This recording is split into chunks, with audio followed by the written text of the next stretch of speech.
Commissioner. Well, thank you very much, and good evening. Let me first of all join Pascal's words of solidarity with France and Austria for the terrorist attack of the recent day, their attacks against Europe. Since I last stood in this room just 1 month ago, unfortunately, we have seen a dramatic worsening of the pandemic.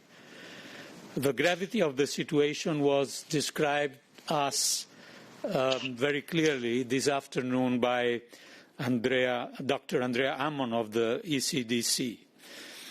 360 case notification for 100,000, up from 250 the previous week, from 250 to 360. All indicators going in the wrong direction. The percentage of tests that is positive, the proportion of elderly cases, the increasing number of hospitalizations, deaths up by 50% in a week. The numbers in terms of new cases and hospitalization are in many countries worse than in the first wave. Pressure on hospitals is becoming acute in many parts of Europe.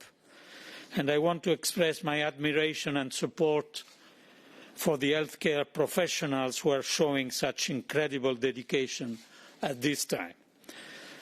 The European Commission is mobilising all means at its disposal to support and coordinate Member States' action in tackling this second wave.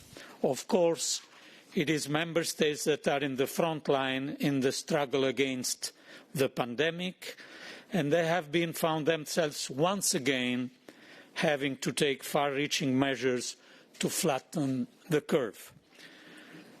The third quarter GDP data published by Eurostat on Friday showed that the rebound over the summer was remarkably strong. However, our consumer confidence indicator for October provided first evidence, and it is not the only one, of a slowdown in the pace of economic activity. It decreased by 1.6 points compared to September, and its first decline after 5 consecutive months of increases. Manufacturing has so far remained relatively strong, as shown by the Purchasing Manager Index data published yesterday. And this illustrates a point that emerged clearly in the discussion we had today, that it is mostly the services sector, and in particular tourism, hospitality, entertainment and culture, that are going to be hardest hit in this second wave. The tightening of containment measures will evidently have an impact on economic activity. There is some reasons to believe that the impact could be smaller than in spring. For instance, companies and employees are better prepared for and experienced with working remotely. But at the same time, uncertainty is surrounding the duration of this second wave. As you know, I will be presenting our autumn economic forecast on Thursday morning, so I will not enter into greater detail tonight as regards the economic outlook.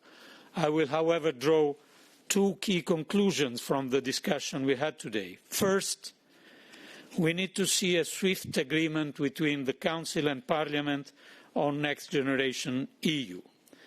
Speeding up implementation of the Recovery and Resilience Facility and tapping the facility in full via both grants and loans would maximise its potential contribution to a coordinated economic policy stance. Second, the General Escape Clause provides Member States with the leeway on the fiscal side that they need at this time, and they should use it. Fiscal policy should remain supportive in 2021, not only in the euro area as a whole, but in all euro area member states. Concerning the discussion on a digital euro, The Commission shares the many aspects of the analysis contained in the recent report by the ECB. The main reasons that could make a digital euro necessary in the near future are the digitalisation of the European economy, the decline of the role of cash as means of payment, and the protection of our monetary sovereignty against any possible future dominance of non-euro denominated forms of digital money in the euro area. Of course, a lot of further work is needed on this topic, and the Commission stands ready to cooperate closely with the ECB in the coming months in exploring these opportunities and challenges it implies. Lastly, just a few words on the state of play regarding the 3 safety nets that were agreed in April, which are potentially worth 540 billion. First, we have a fully operational SURE. Almost 90% of the SURE funds are already earmarked, and the first disbursement took place last week, as you know, following our very successful first market issuance, which was oversubscribed more than 13 times. 17 member states have agreed for the SURE instruments, and I'm proud of the success in the implementation of this instrument by the Commission, and it is showing the success of the Eurogroup April decision. Second, we have a fully functional ESM pandemic crisis support, though no member states has made use of this so far, but we are encouraging to use all our instruments.